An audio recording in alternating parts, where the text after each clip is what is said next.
patuloy po na kabutihan na ginagawa po niya sa ating mga buhay, sa pagiging great provider po niya sa ating pamilya, sa kalakasan, kagalakan, kapayapaan, ang puso't isipan.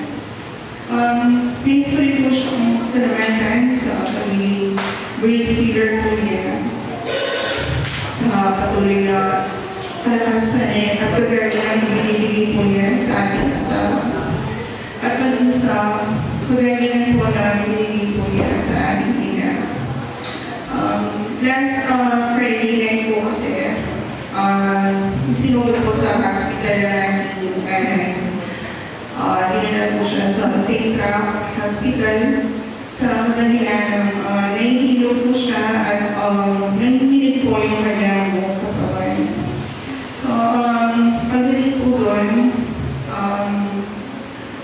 sobrang dami po daw ng mga nire-revive na pasyente, kaya hindi po siya agad nasikaso. So, inilipat po siya for unang-una sa emergency po, and then ginawan po ng mga laboratory test. At doon nga po, nakita po na 200/100 po yung BP niya. Sobrang taas po, kaya nariyan na sabi po ng doktor, kailangan na po siyang i-confine.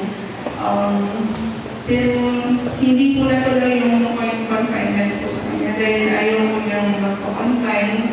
So, yung decision po ay yun po yung nasunod. Inuwi po siya sa bahay and then naglalong po siya.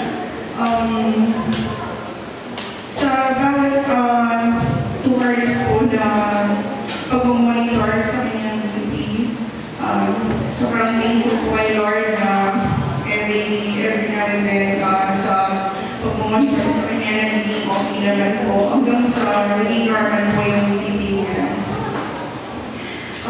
Sobrang nakapasalamat po ako kay Lord na sa kanila po ng mga pagkukulang namin, sa kanila po ng palilubay sa pagiging ko. At bagamat hindi ko po siya lubos na nakakilala sa ating Diyos. Tuloy nga po na ang ating Diyos sa buhay kapag yung mga pangako ay di ba pa katotoo.